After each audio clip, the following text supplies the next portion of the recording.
The ocean does not rush. It does not rage without reason. It waits, vast, endless, indifferent. Across its surface, ships pass unnoticed.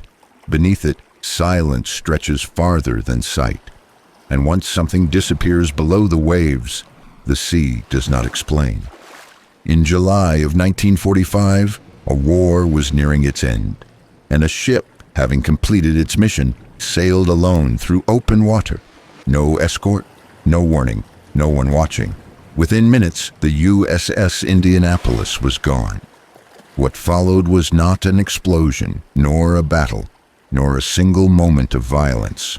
It was waiting, it was thirst, it was heat, and it was the slow realization that help was not coming. This is not just a story of a ship that sank. It is a mirror reflecting what happens when silence stretches too long and the ocean decides not to answer. Noctra.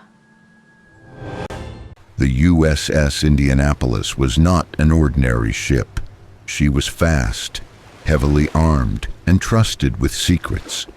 In the summer of 1945, she carried components of a weapon the world had never seen before. A mission so classified even the crew did not know its purpose. From San Francisco to the Pacific, the ship raced across open water, alone, without escort. The delivery was completed, the mission a success. And then, with the war nearly over, the Indianapolis was sent onward, quietly, routinely, as if nothing could go wrong. But the ocean does not recognize routine. It was just after midnight on July 30th, 1945. The sea was calm. The sky was clear. Most of the crew slept. Some played cards. Others stood watch, listening to nothing but wind and water. There were no warning signals, no distress alerts received, no one tracking their position. The ship sailed alone. Below the surface, a Japanese submarine waited, unseen, unheard. And when the torpedoes struck, there was no time to understand. The explosion tore through the ship's bow. Another followed moments later. The Indianapolis listed violently. Fire spread, power failed. Men were thrown from their bunks. Steel twisted. Water rushed in faster than it could be stopped. In just 12 minutes, the ship was sinking. There was no time for lifeboats, no organized evacuation. Men jumped into the sea, some burned, some injured, many without life jackets. And then, as suddenly as it began, the ship was gone.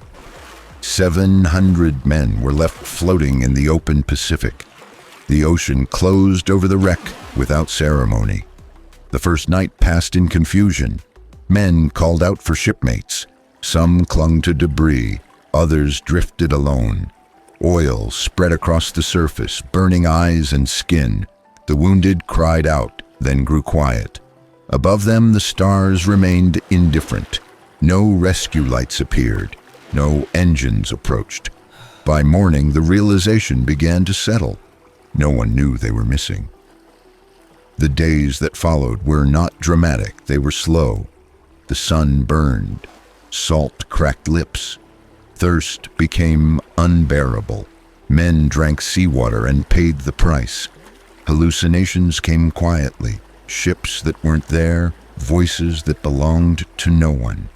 And beneath the surface, something else arrived.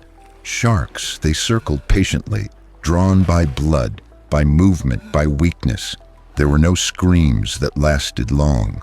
One by one, the group grew smaller. Still, they waited. For 4 days, the ocean kept its secret. No distress call had been logged. No missing report acted upon. The war moved on. The world celebrated, and 700 men continued to disappear quietly.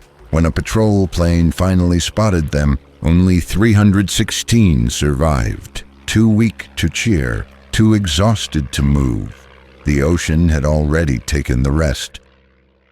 Rescue came quickly after discovery, but answers did not. Why was no escort assigned?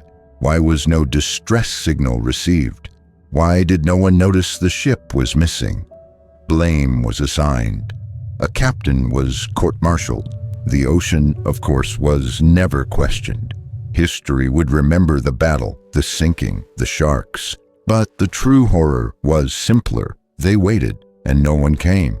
The wreck of the Indianapolis lies deep below, broken, silent. The ocean above it remains unchanged. Technology improves, wars end, ships sail on. But when silence stretches long enough, the sea reminds us of a simple truth. It does not care who you are, only whether anyone is listening. Nearly 900 men entered the water that night. Only 316 survived, not because of a single mistake, but because of absence, of delay, of silence. The USS Indianapolis did not vanish mysteriously. It vanished quietly, and that is what makes it unforgettable. Because the ocean did not roar, it did not rage, it waited. To explore more mysteries like this, subscribe and join us on the next journey into the unknown.